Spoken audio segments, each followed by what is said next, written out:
And then also in the back after this, I'm going to be doing signing books. I'm not an author. I just, if you have something like a pop-up or a Dr. Seuss or Nicole Kelly's book, I'd be glad to write in it.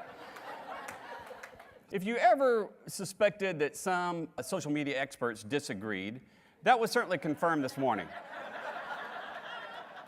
Now the time is to take all this information that you've learned and go back to the office and apply it, and just bring that in to the warm, loving embrace of the corporate world. So, listen, I know I've run into this before. It's kind of challenging. I've worked at a large technology company where we've had some issues and there just wasn't much creativity. And the attorneys won't let me mention the name, so I'll just describe it as an international business machines company. And we've run into this before.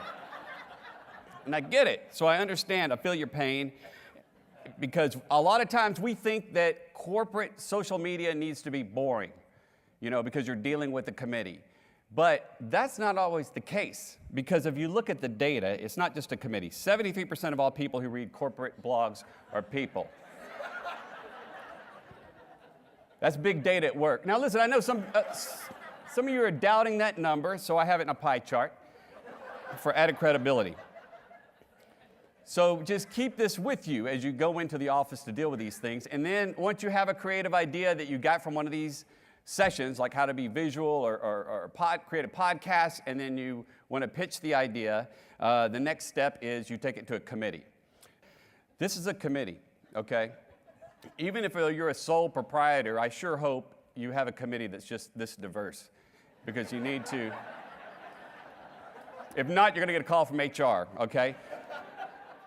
And again, not to be pedantic, but for those new here to a committee, let me just run you through the roles. You have a facilitator, this guy, a scribe, a timekeeper, and a scapegoat. I just want to drill down on one thing that I've learned, other than Facebook's dead. I think we all learned that. I hope, if you haven't yet, shut down your Facebook page. Can we take a moment, get the Wi-Fi back up, and just kill it? All right. I want to drill down a bit on Keep It Visual. So here's one of our tweets. Let me talk about one of the sessions. Martin Shervington. This guy, I heard him speak. He's from Wales, which apparently is a real country.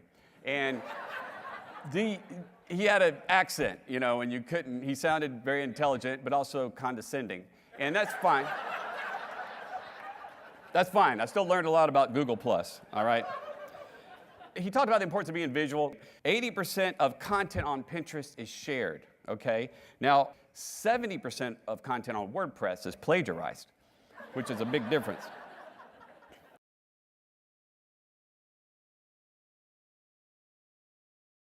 And let me give you an example. We were at Estes Park in Colorado.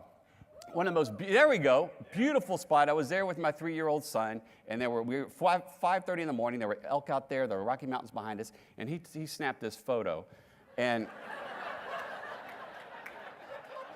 it's simple. So your vice president could probably pull this off as well. Now, to be fair, my son has some, he's gifted.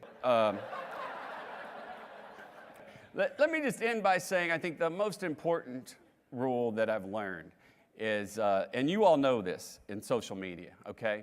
If you don't have a good story to tell, show pictures of sharks, all right?